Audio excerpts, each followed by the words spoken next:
Jeffrey Berg. If I mess up your name, I apologize.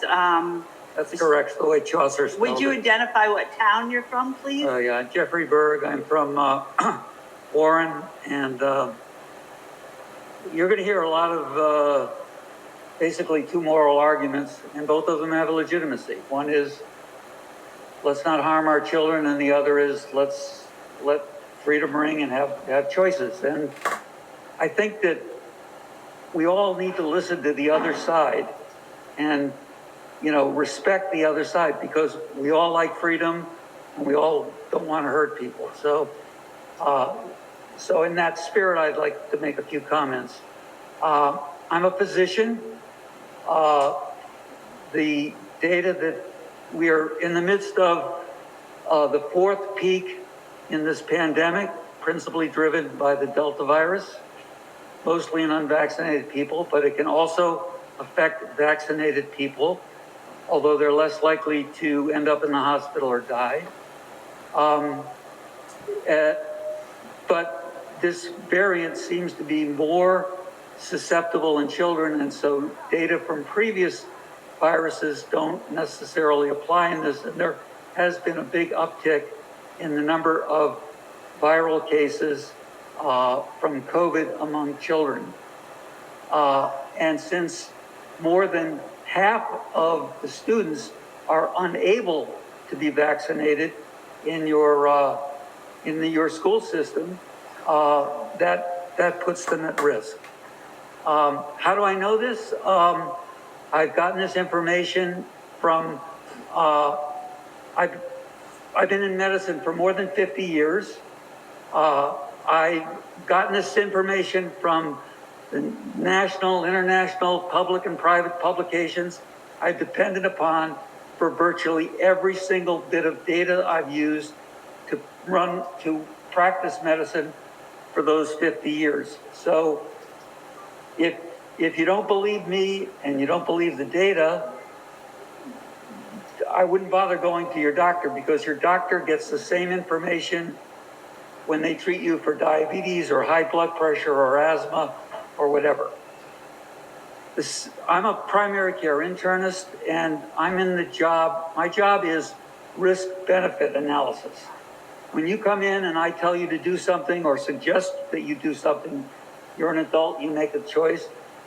It's a risk-benefit, what I'm telling you. You may be like Irving Berlin and live to be 101 and have smoked cigarettes till the day you died, but the chances are you're not going to be that lucky. And so I'm going to tell you, you shouldn't smoke, or you should quit smoking, because the risk-benefit favors that. And so the question, the question here is there a risk, and is there a risk to not wearing masks, and is there a risk to wearing masks? And I would say that, contrary to the previous speaker's most passionate statements, I'd say there's virtually no risk to wearing a mask. Asians do it in all across Asia pretty much all winter long without any kind of a problem.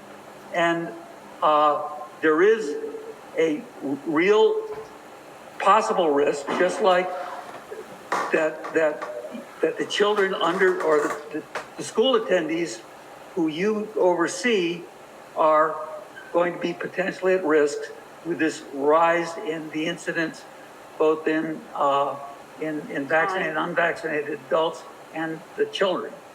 So, Madam Chair, time is that time? You want to finish your thought? And yeah. The one last thing I would like to say is that there's a dress code.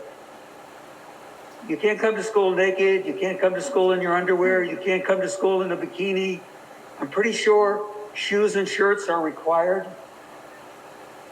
So instead of saying this is a mandate, say it's a dress code requirement, temporary though it may be, as a way of sort of mitigating that. Yes. All right. I'm sorry. Thank you very much. Thank you, Doctor.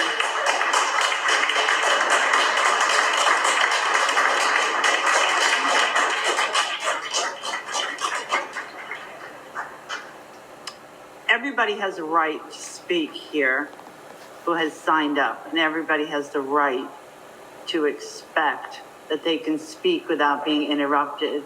I gave the doctor extra time to finish his thought. If any of the rest of you need extra time to finish your thought, I will do that as well.